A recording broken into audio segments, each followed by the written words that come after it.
आप सभी को देव उठनी काशी की और तुलसी विवाह की हार्दिक शुभकामनाएं। दोस्तों, देव प्रबोधिनी काशी का हिंदू धर्म में सबसे ज्यादा विशेष महत्व माना जाता है, क्योंकि इस दिन भगवान विष्णु योग निद्रा का त्याग करते हैं और सृष्टि का कार्यभार संभालते हैं। इसके बाद से चतुर्मास का अंत भी हो जाता है और शुभ में मांगलिक कार्य भी प्रारंभ हो जाते हैं। दोस्तों, पुराणों में बताया गया है कि इसे काशी का व्रत करने से व्यक्ति जन्म मरण के बंधन से भी मुक्त हो जाता है और बैकुंठ धाम की प्राप्ति भी होती है। और दोस्तों, अगर आपने देव उठनी एकादशी का व्रत रखा है, तो जिस विधि विधान से आपने पूजा अर्चना की है, उस विधि विधान से व्रत का पारण भी करना चाहिए।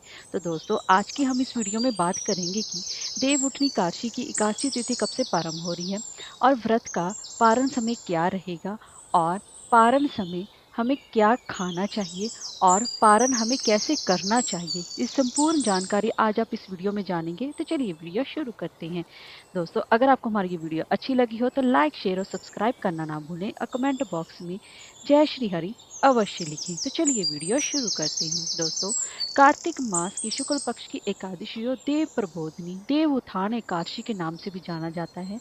इस दिन सभी मांगलिक कार्य प्रारंभ हो जाते हैं और इस दिन भगवान विष्णु जी के स्वरूप शालिग्राम जी का माँ तुलसी के साथ विवाह भी किया जाता है। इसलिए इस दिन का महत्व और भी ज्यादा बढ़ जाता है।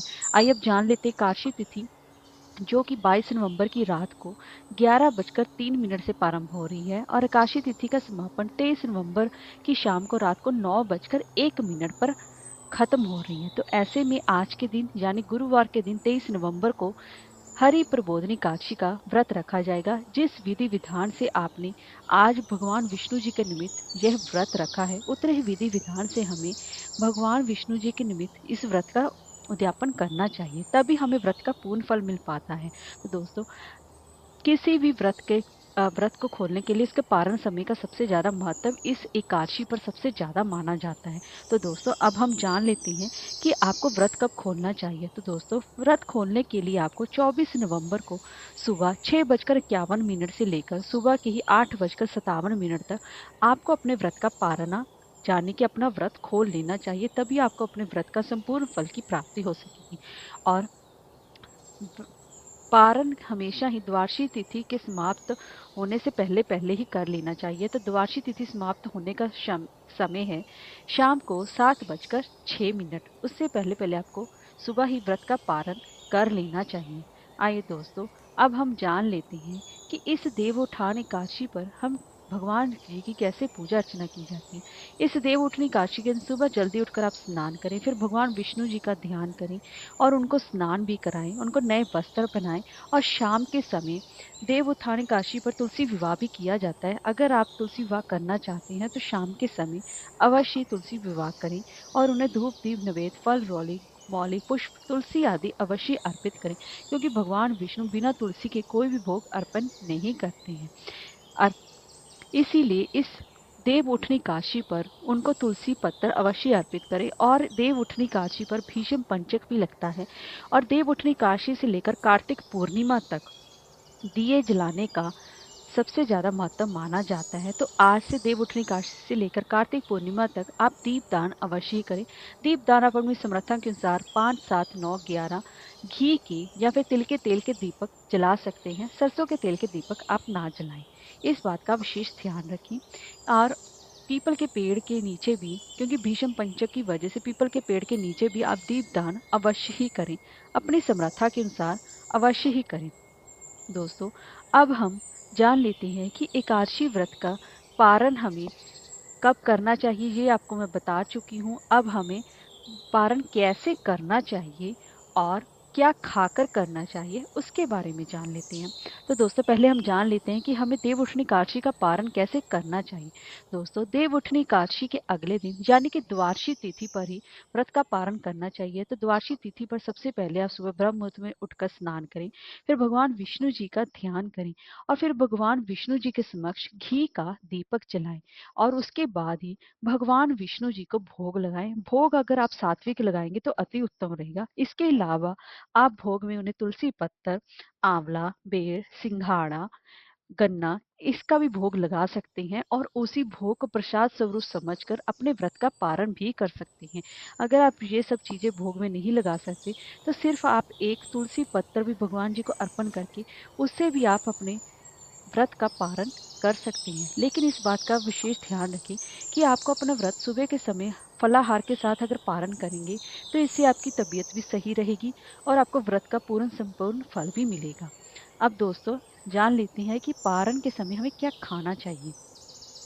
दोस्तों, एक बात का विशेष ध्यान रखें, आपका एकादशी व्रत का पारण आप गरीबों को और ब्राह्मणों को दान दक्षिणा देने के बाद ही अपना व्रत का पारण करें। अब जान लेते हैं कि क्या खाना चाहिए। अगर एकादशी का व्रत का पारण आप द्वादशी पर अगर आप अन्न खाकर पारण करना चाहते हैं तो आप वो भी कर सकते हैं, लेकिन इस बात का विशेष ध्यान रखें कि उसमें कोई प्याज लहसुन ना हो।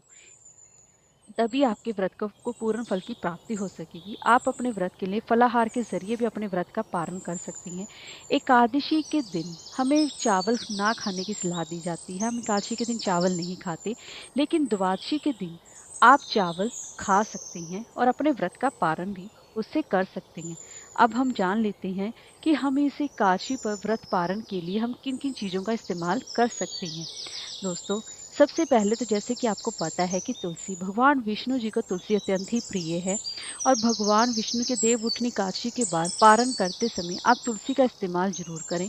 और ये सिर्फ आध्यात्मिक रूप से ही नहीं, स्वास्थ्य के रूप से भी तुलसी बेहद ही उत्तम है। इसीलिए आप अपने व्रत के पारण में तुलसी का प्रयोग कर सकती हैं। दूसरा है आंवला। आंवले के पेड़ पर भगवान विष्णु जी का निवास माना जाता है, इसलिए आप आंवले को भी पारण के समय प्रयोग में कर सकते हैं। और इसके अलावा आप चावल, दोस्तों, देव उत्थान एकादशी पर चावल खाना त्याग त्याग किया जाता है, मनाही की जाती है। अगर आप व्रत के पारण के समय द्वादशी तिथि को चावल खाकर भी आप अपने व्रत का पारण कर सकते हैं। और इसके अलावा सेम की फलियां भी खाना बेहद ही अच्छा माना जाता है। इसमें भी अपने ही गुण होते हैं। आप इसे एकादशी के पारण के समय सेम की फलियों से खाकर भी अपने व्रत का पारण कर सकती हैं। ये लेकिन एक बात का विशेष ध्यान रखें कि इस दिन देवोत्थान एकादशी के समय व्रत वाले दिन और व्रत के अगले दिन भी प्याज लहसुन का अपने घर पर और अपने एकादशी व्रत के पारण में प्याज लहसुन का भूलकर भी प्रयोग ना करें। और इसके साथ साथ ही बैंगन, मूली, साग और मसूर की दाल का भी त्याग करें। इस बात का विशेष ध्यान रखें, तभी आपको अपने व्रत की पूर्ण सफलता मिल सकती है। इस बातों का ही ध्यान भी रखकर आप अपने व्रत का संपूर्ण फल की प्राप्ति कर सकती हैं। और आज के दिन द्वादशी तिथि पर भी भगवान विष्णु जी के स्वरूप शालिग्राम और माँ तुलसी जी की शादी की जाती है और उस दिन भी माँ तुलसी की विवाह की कथा आपको अवश्य ही सुननी चाहिए। और पूरा घर में आपको अपने सजाना चाहिए, रंगोली बनानी चाहिए और इसी के साथ-साथ मंगल गीत अवश्य ही गाने चाहिए और अपने भाई-बंधुओं के साथ तुलसी विवाह करना चाहिए। ऐसा करने से आपके घर में सुख समृद्धि आती है, क्योंकि माँ तुलसी माँ लक्ष्मी का ही एक स्वरूप माना गया है। इसलिए अपने घर में तुलसी माता का विवाह आप विशेष रूप से अवश्य ही करें। अगर आप ज़्यादा आपके पास बजट नहीं है, तो आप सिर्फ बिना पंडित को बुलाकर भी अपने घर पर तुलसी पूजन कर सकती हैं और तुलसी विवाह कर सकती हैं। तुलसी विवाह घर पर कैसे करना चाहिए सरल तरीके से, इसकी वीडियो मेरे चैनल पर अपलोड है, आप वहां पर जाकर देख सकती हैं।